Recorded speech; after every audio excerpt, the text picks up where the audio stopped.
Oh no, we might have to do this again sometime. So Natasha, let's Hi. focus on you. How are you? Good. How are you? Good, good. So what is your role with MVP Rentals? So my role is marketing assistant. I do marketing for Marcus, and I also do marketing and assisting for real estate agents all throughout the U.S. and a large real estate marketing company. Okay. So I kind of dip my toes wherever I can because I love working with realtors. Oh, awesome. Awesome. That's great. Yeah, And I'm sure realtors love working with you too, I would hope so. because a lot of us up here, I mean, we're okay with the selling side of the business, maybe some lead generation, et cetera. But the marketing side, sometimes it's foreign to us up here. I know Right. it's a full-time job in itself, right? Right. Real estate marketing. So what type of marketing do you do for your clients? I do a lot of social media marketing for them, and I'll also design print materials for them. Okay. I just love getting my hands dirty in anything they need, whether it be handwriting cards to clients or sending out newsletters. I love creating newsletters as well. So I do a little bit of Nice. everything. Yeah. Oh, that's amazing. That's Yeah. awesome. I wish you were up here. I could Well, you, I can you I should can write my write note cards for me. I can write the note cards for you from here, and Yeah. it all gets mailed to people. Oh well, it looks suspicious if it has a Wisconsin That's postal. true. Oh my goodness. Yeah. And so how did you get into this? What made you want to So do this business? yeah, I guess it was 3 or 4 years ago. I had owned my own small business for approximately 10 years.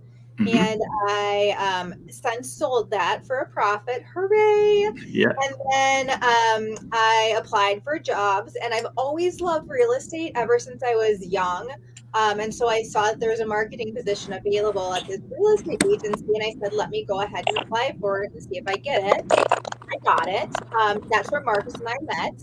Okay. And then I got let go from the position because they basically just eliminated the position. And Marcus said, well, I don't want her to get away that easily, and hired me on to be with him. So Nice. that's kind of how I got my foot in the door. And then I was just reaching out to everybody and anybody who would hire me.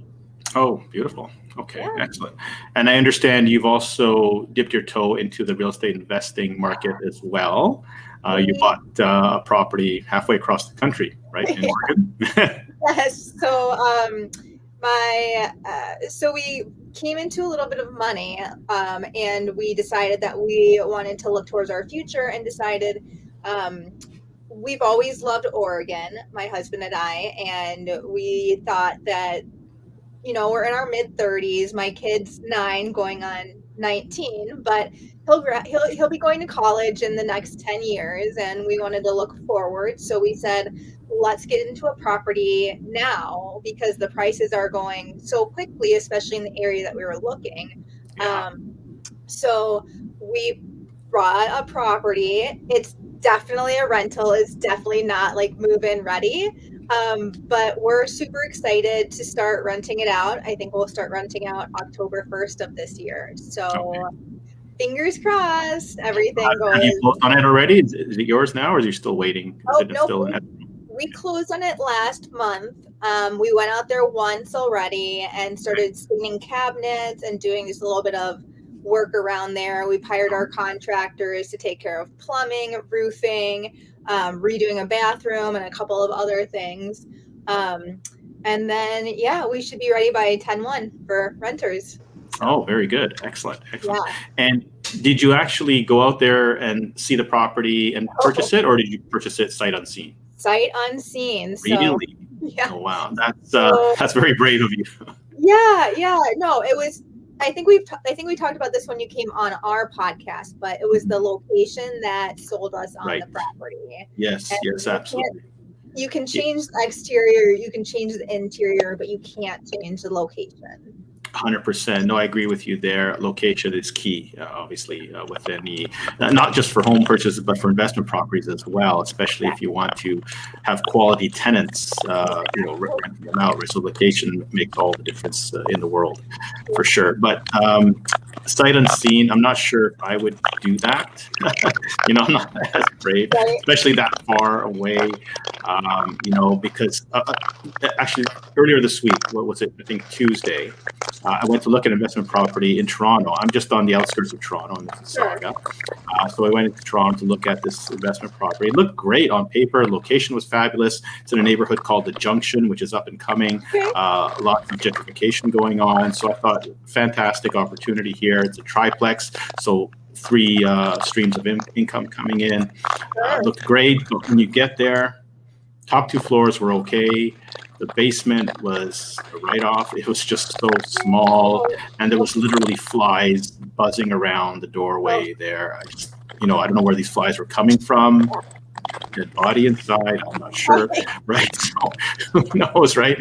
So these are things you don't see in the photos or in the write-up, right? I mean, the nice thing was our realtor was a really he was a good realtor. I mean, he's one of my actual bosses. So he knew he had to report back to me regardless, and I'd be following up with him. Nice. But he had somebody walk through there with a camera, so we could kind of get a better feel for the area. Gotcha. Excellent. So, yes. Yeah, and then we did the whole home inspection, so we really got a good understanding of what we would need to do to make it livable, rentable, and just a decent property going forward. Yeah, no, for sure. Oh, we lost Marcus again. Just as about, I was going to ask him a question. Oh no! I guess you're stuck with me. Yeah, that's all right. No worries. I could be stuck with worse. I suppose. Just kidding. Yeah, I'm sorry.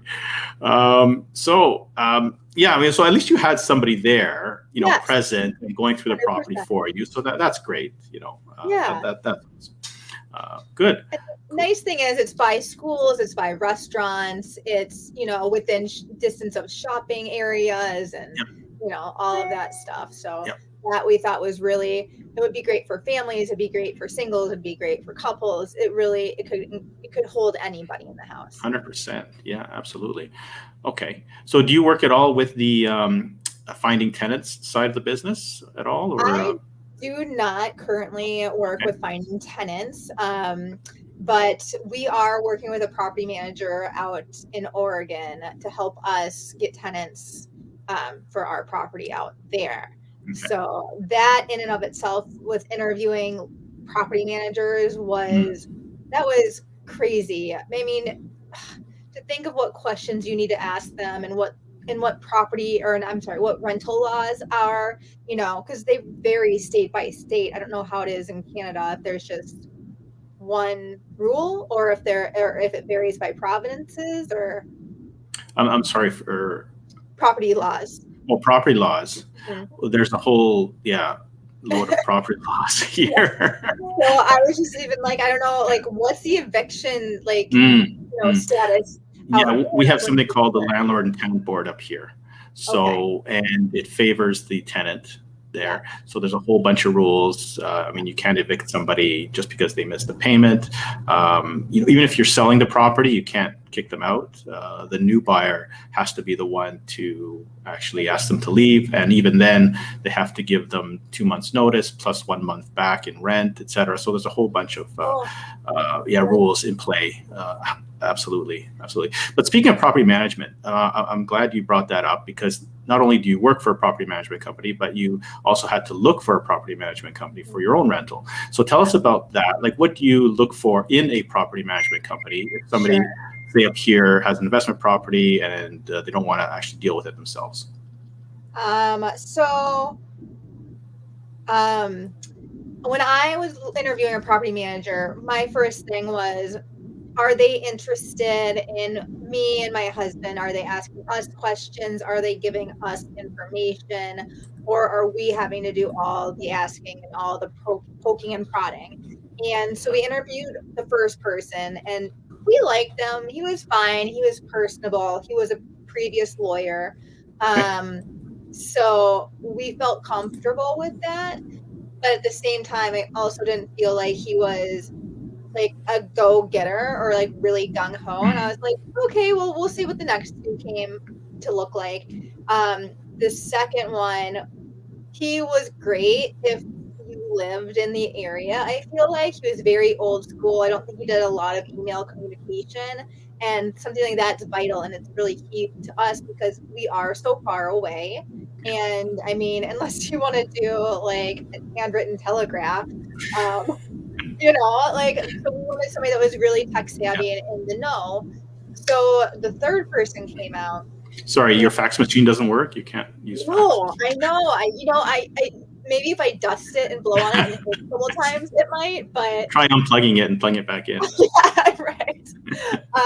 But the third property manager finally came out, and she told us all the laws, told us all the ins and outs, told us like just even gave us information on whether or not we should allow pets or not. Because there are so many people trying to say, oh, well, it's a therapy dog. Oh, well, it's this, it's emotional support animal. And so then you can't really say, nope, you have to allow it. So I'm like, whatever. They can have a dog there. We're going to gut the place and we're done anyway. So it's fine. Exactly. That's right. But and I really liked her because I told her this. I said, you are a pit bull. Like she was just very aggressive and very like, I don't want to say in your face, but she was chock full of knowledge, and you could tell that she took her job really seriously. So Oh, that's who that's we awesome. wanted. Yeah. That's great. Oh, that's fantastic, and some great insight onto what to look for in a property manager for sure. So, what about an investment property? Like, what drove you to this place? I know the location you said is number one, but was there anything else that attracted you to this particular? There were a few things. One, it's bigger than our house now. We have a small 740 square foot house. So Okay. we wanted something that was bigger, but not so big that we felt like all we'd be doing was cleaning or dusting. And so we wanted something within like the 1,000 to 1,500 square foot range. And we ended up getting a house that was 1,300 square feet. So that worked really well for us. It currently has 3 bedrooms, only 1 bathroom, but we Okay. figured when we go out there and we renovate, we'll add a second bathroom. I see. Um, and then it had a nice sized, but not too big backyard Yeah. because I don't like grass. I don't like maintaining grass. I don't like mowing grass. I don't like anything to do with grass. I like hardscape.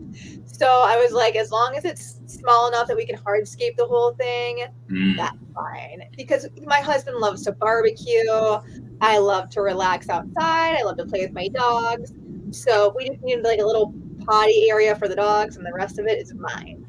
Yeah, that's a great point, actually. Because if the property manager doesn't maintain the property, usually the tenant does. And up here, mostly it's the tenant, Yes. and it's not their house, so they're not going to have the same pride of ownership, right? They're not going Yes. to have the same level of care. I mean, you might get lucky. You might get a great tenant who appreciates and loves maintaining the place, but most times they don't take care of the grass, etc. Sometimes they don't even shovel the snow, and I'm Right. sure you get snow in Wisconsin, right? So you don't. Yes. Yeah. What we decided to do was we said we'll pay for a landscaper to come out twice a month. Okay. That way we didn't have to put any onus on the tenant. And so we're like, we can up our rent just a little bit to kind of cover. So when we were figuring out how much we wanted to charge for rent, I said, it needs to cover the mortgage. It needs to cover the property manager.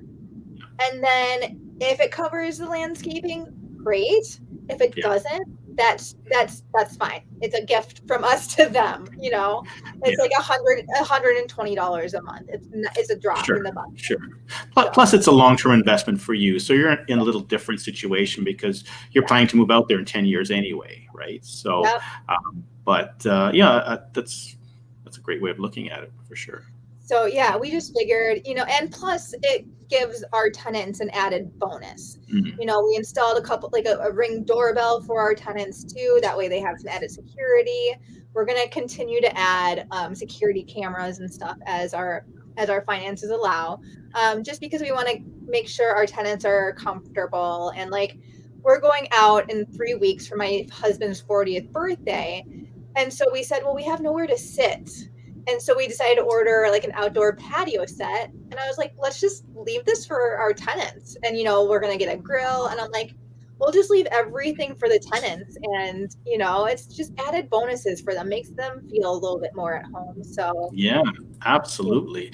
It sounds like you guys, you and your husband are going to be awesome landlords. we're going to try.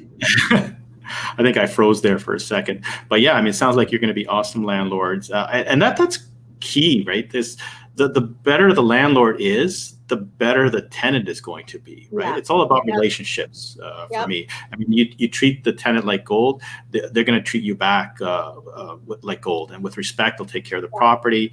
You know, I hear so many horror stories about bad tenants, etc. But sometimes the onus is on the landlord to be that extra special landlord, because then they don't want to leave. And if it ever comes time to increase the rent, which, I mean, it's a fact, part of life. Sometimes it happens. They're less resistant to it, right? So when the tenant would say, "That's cool," you know, I understand, right? So, and we keep putting a budget in our pocket too, to say, okay, we're gonna have to spend a couple of $1,000s every year on maintaining, upgrading, you know, making sure the property is at its prime. Yeah. Great. That's fantastic. Okay. So unfortunately, it doesn't look like Marcus is going to be joining us today. That's too bad. We'll have to redo this again, though. So Natasha, you have to come back. And this time we'll look at, this is amazing. So, but we'll get Marcus back this time and make sure he's not on the road, make sure he's somewhere with a... I love that, but thank you so much for having me on today. No problem. My pleasure at all. It's my pleasure as well. So how can somebody get a hold of you? What's the best way to reach you? So if you want to hire me for real estate, because I know you do, you can go to Natasha Wedl at .com, or you can email me at natashawedl@gmail.com. I believe everything's below in the ticker. But yeah, feel free to reach out. I'm happy to help out whenever I can. Or if you have any questions, feel free to reach out. So you work with Canadian real estate agents as well, or just the US? I would work with anybody. Oh, no discrimination. No, I do not discriminate at all. Or, you know, if you want to be a long-term renter from me, by all means, reach out. Fantastic. That was great. Thank you, Natasha, again for coming on the show. And like I said, we'll do this again sometime. Awesome. Thank you so much. All right. Take care. And bye, everybody. Thanks for tuning in. Have a wonderful day. Bye.